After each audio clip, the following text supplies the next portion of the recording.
execution, interesting instrumentation. My friends ministered to me. I think just, yeah, the whole concept of like doing fun pop music, but trying to do instrumentation that's not really being done around town. So it's just something unique and different. The name actually came before even the idea for the band. It was a, what do you call it, art? It was senior thesis show. Senior art thesis, yeah. It was based on Jell-O. Yeah. Jell-O was the super dessert. It was called Bring On the Super Desserts.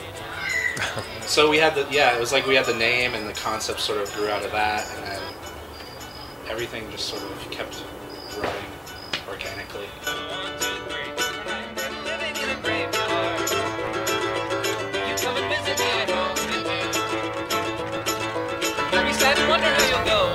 I had known Bob for a really long time, just from playing in different bands around town.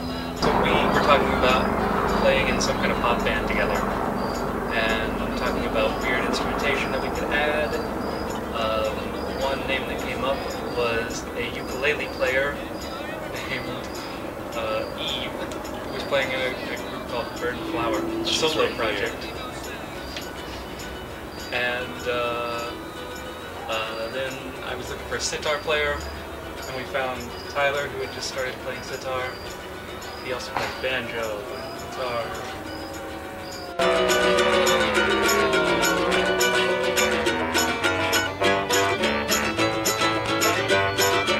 Our final two members were Fran, who's a really great piano player, but recently has been playing bells for us and singing, and Steve, who plays bass clarinet. I may not have a body, but I still got soul. In the interesting. Our new CD, we're going to do a CD release show at Holy Craft in Clintonville on November 8th. It's our goal to sort of be the Holy Craft house band, so that's what we've been doing. And we like to play in places that aren't your typical noisy bar.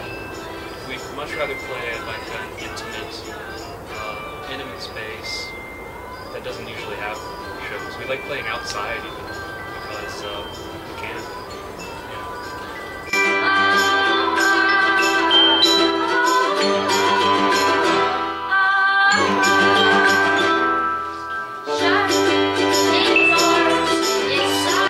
Part of the extension, bringing it from an art show into a band, was that it's at times a bit of an art project, because we've got these handmade t-shirts and handmade booklets and the CDs themselves.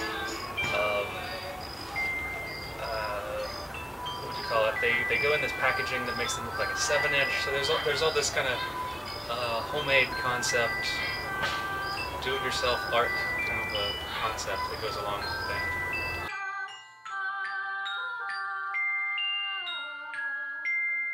What's the writing process like?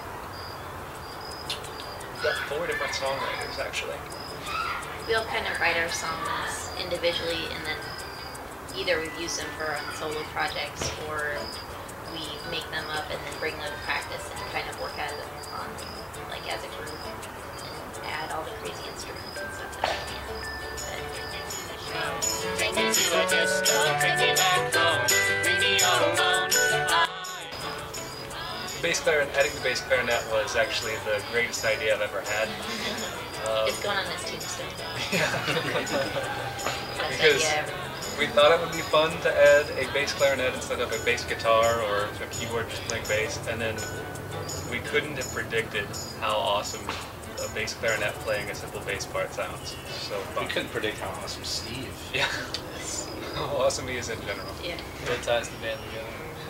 If anyone watching this plays the bassoon, Oh yeah, if that's you the could other thing. give us a call. If you are a girl and play the bassoon, preferably a redhead, that would. We're trying to become Josie. Are there any upcoming dates where people can come see you? I think the key date is November 8th, because that's going to be the CD release, and I think this will probably be being posted somewhere around that time. So November 8th at Holy Craft would be great. And then later in November, we've got a show 20th at Surly Girl. Yeah, the 20th of November at Surly Girl. And then the 21st at Angry Man's, is that right? Right. Or at the Treehouse, formerly known as Angry Yeah. Man's. When I look around, I see your future crumbling down. That's when I call it love. And what you ought to know is that I love you so. What you ought to know is that I love you so. When I look around, I see your future crumbling